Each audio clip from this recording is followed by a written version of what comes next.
નમસ્કાર મિત્રો, જય દ્વારકાધીશ મિત્રો. ગુજરાતના એક નાનકડા ગામમાં દિવાળીના 2 દિવસ પહેલાં માવજીભાઈના ઘરની બાજુમાં આવેલ મેદાનમાં 4 લક્ઝરિયસ ગાડી ઊભી હતી. ધનતેરસની રાત હતી. ખાસો એવો અંધકાર હતો. કોઈકના ઘરે 1 કે 2 દીવડા ટમટમી રહ્યા હતા. મેદાનની વચ્ચોવચ એક લોખંડનો પલંગ હતો અને તેની આજુબાજુ ખુરશીઓ પડી હતી. પલંગ પર માવજીભાઈ સૂતેલા હતા. બાજુની ખુરશી ઉપર તેમના 2 દીકરા, 2 દીકરાની પત્નીઓ, દીકરી અને જમાઈ બેઠા હતા. હવે હળવે હળવે વાતો ચાલી રહી હતી. તેમના બંને પુત્રો અને બંને પુત્રી માવજીભાઈ માટે ખૂબ મોંઘી મોંઘી ભેટો લાવ્યા હતા અને એ બધી ભેટો પલંગ ઉપર મૂકી હતી. તેમનો પુત્ર કાનજી હજુ ઘરે પહોંચ્યો ન હતો. ઘરના રસોડામાં કાનજીની પત્ની સવિતા બધા માટે રસોઈ બનાવી રહી હતી. આજે આખું કુટુંબ એકસાથે વતનના ઘરમાં હાજર હોવાથી સવિતાના હૃદયમાં ઉલ્લાસ સમાતો ન હતો. તે ખુશીમાં તેણે કંસારનું આંધણ મૂક્યું હતું. માવજીભાઈની નજર કાનજી જે દિશામાંથી આવવાનો હતો તે તરફ મંડાઈ હતી.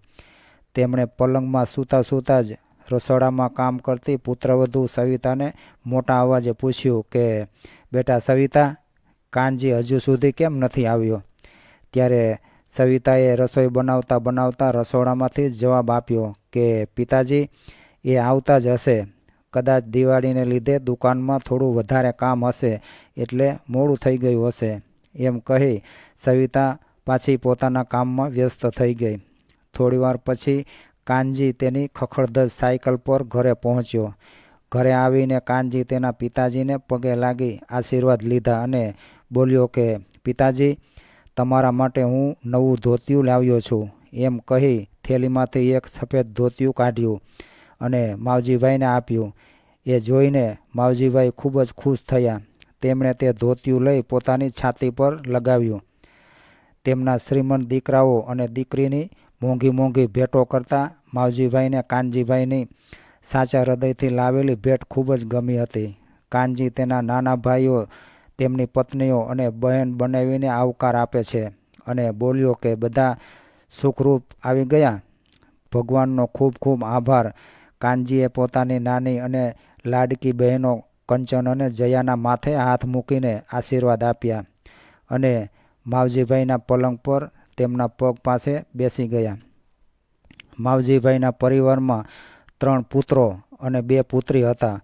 સૌથી મોટા પુત્રનું નામ કાનજી હતું અને વચલા પુત્રનું નામ નિલેશ હતું અને નાના પુત્રનું નામ મંત્ર હતું.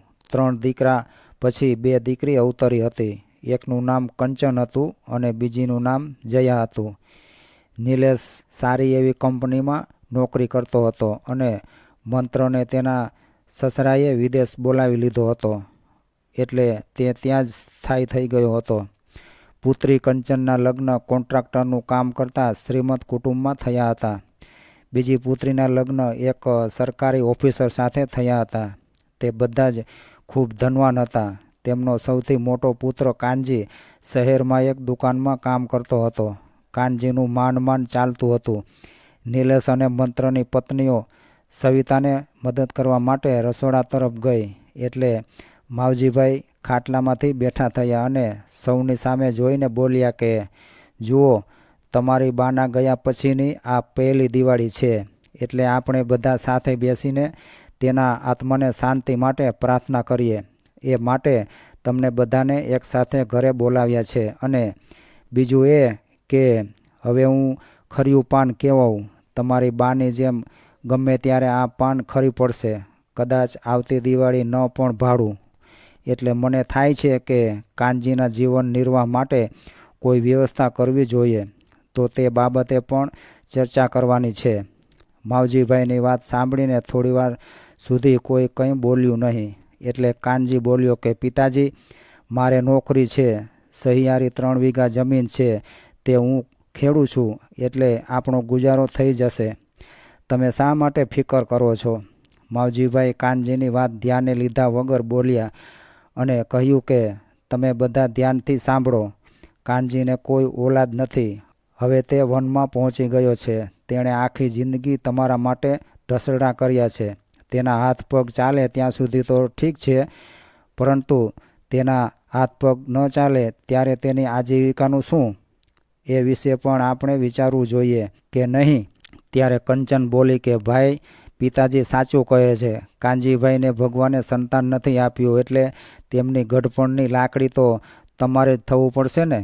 કંચનની વાત સાંભળીને મંત્ર બોલ્યો કે મોટાભાઈ અને ભાભીને સરકાર તરફથી પેન્શન મળશે ને. ત્યારે માવજીભાઈ બોલ્યા કે દીકરા, આ ભારત છે, અમેરિકા નથી. અહીં એવું પેન્શન બેન્શન ન હોય.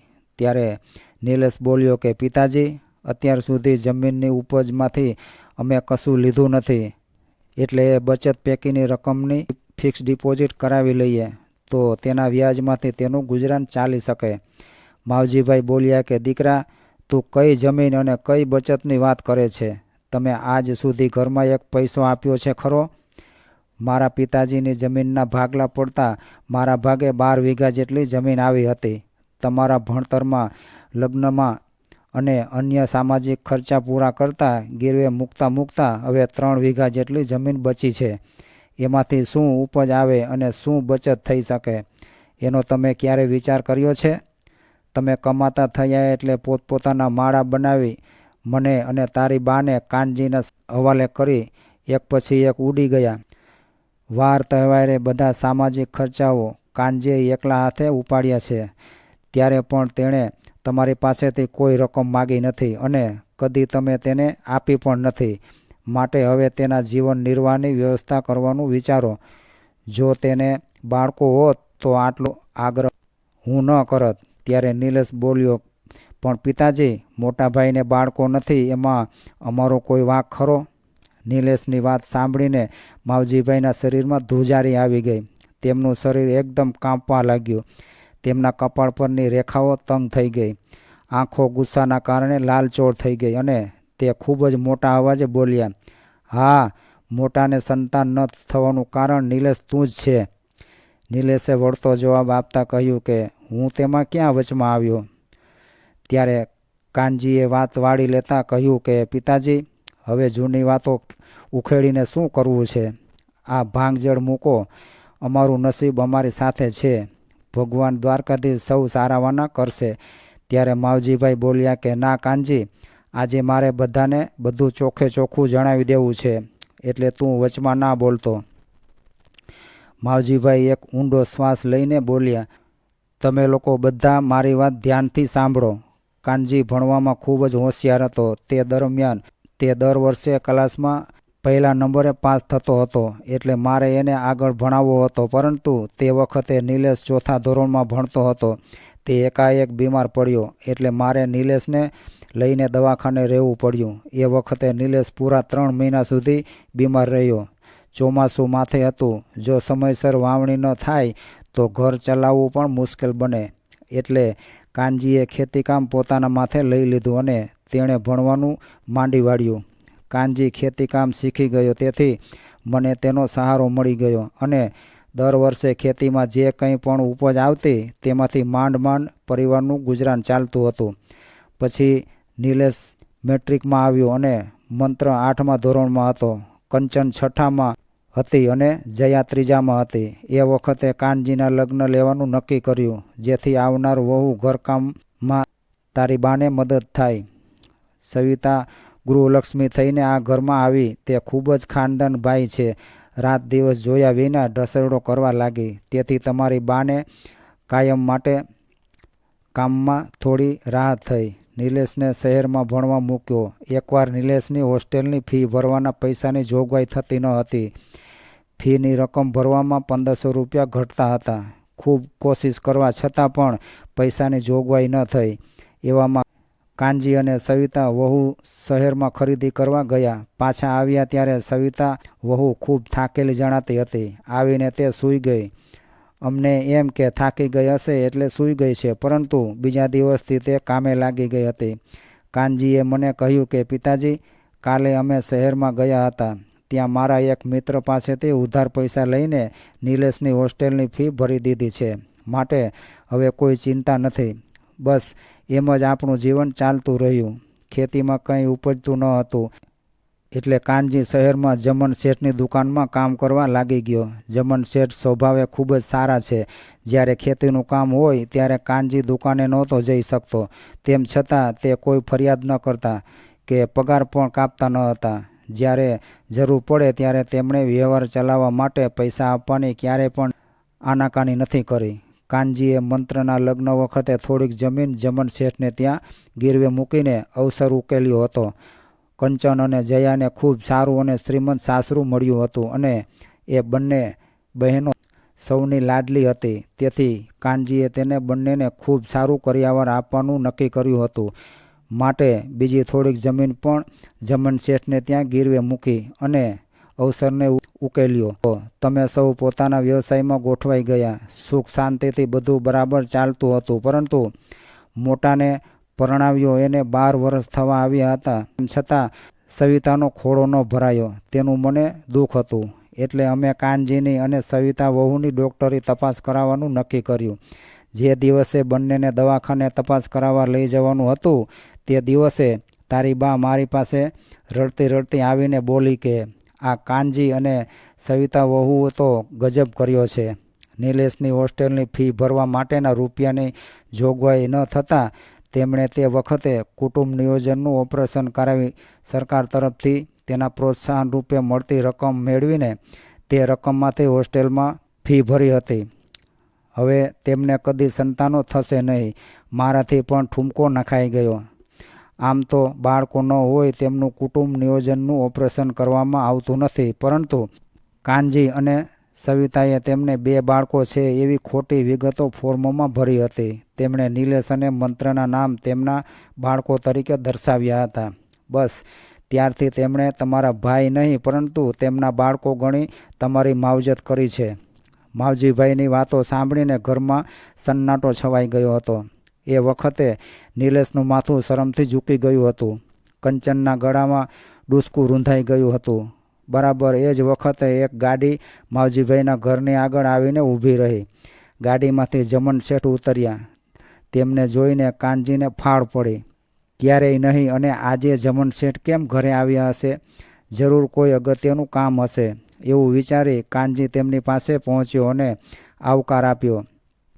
ત્યારે જમન શેઠ ઘરના સૌ સભ્યોની હાજરી જોઈને ખુશ થઈ ગયા અને બોલ્યા કે આજે નક્કી કોઈ ખુશીનો અવસર લાગે છે. તેથી જ આખું કુટુંબ ભેગું થયું છે. જમન શેઠ માવજીભાઈ પાસે પહોંચ્યા અને તેમની તબિયતના સમાચાર પૂછીને બોલ્યા કે માવજીભાઈ, હું એક અગત્યના કામે આવ્યો છું. જમન શેઠની વાત સાંભળીને માવજીભાઈ બોલ્યા કે હા શેઠ, મને યાદ છે કે મારે હજુ મારી જમીન તમારા ખાતે કરી આપવાની છે. તમે ખૂબ સારા સમયે આવ્યા છો. બધા દીકરા અને દીકરી હાજર છે.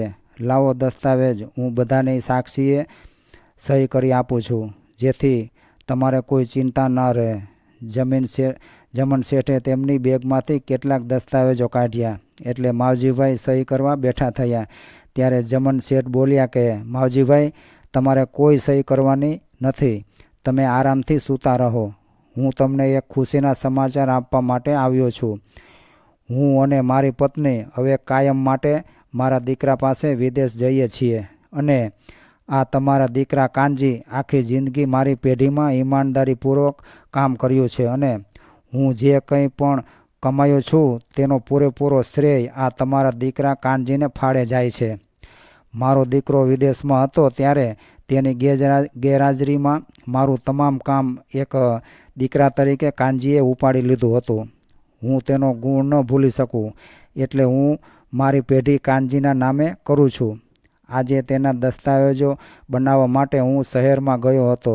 તેથી પાછું આવતા થોડું મોડું થઈ ગયું હતું અને કાનજી પેઢીએથી નીકળી ગયો હતો. એટલે મને થયું કે વિદેશ જતા પહેલાં તમારી ખબર પણ પૂછતો આવું અને કાનજીને આ સમાચાર પણ આપતો આવું. એ ઉપરાંત તમારી જમીનના ગીરવે મૂકેલા દસ્તાવેજો પણ હું સાથે લેતો આવ્યો છું. કાનજીને મેં હંમેશા મારો દીકરો માન્યો છે. એક પિતા દીકરાની જમીન કેવી રીતે લઈ શકે? માટે એ જમીન પણ હું તમારા હવાલે કરતો જાઉં છું. તે તમારી હતી અને તમારી જ રહેશે. જમન શેઠની વાત સાંભળીને કાનજી તેમના પગે પડવા ગયો પરંતુ જમન શેઠે તેને પોતાની છાતી સરસો ચાંપી દીધો. નિલેશ અને મંત્ર તેમના મોટા ભાઈની તેમના માટેની કુરબાની અને તેમની ઈમાનદારીના બદલા રૂપે જમન શેઠની ઉદારતા જોઈ શરમના કારણે નીચું મોઢું કરીને બેઠા રહ્યા. પછી જમન શેઠ ત્યાંથી ચાલ્યા ગયા. એટલે કંચન હિંમત કરીને બોલી કે પિતાજી, હવે બધી જમીન એકલા મોટા ભાઈની રહે છે. અમે તેની સંમતિમાં સહી કરી આપીશું. બંને ભાઈઓએ પણ સંમતિમાં પોતાના માથા હલાવ્યા અને ઊભા થઈ મોટા ભાઈના ગળે વળગી ગયા.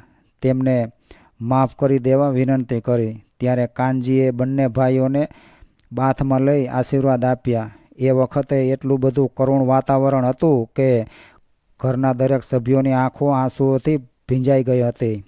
તો મિત્રો, આ કહાની તમને કેવી લાગી એ કોમેન્ટ કરી જરૂરથી જણાવજો. અને પસંદ આવી હોય તો વિડીયોને લાઇક, શેર અને ચેનલને સબસ્ક્રાઈબ કરી તમારા ભાઈને સપોર્ટ આપો.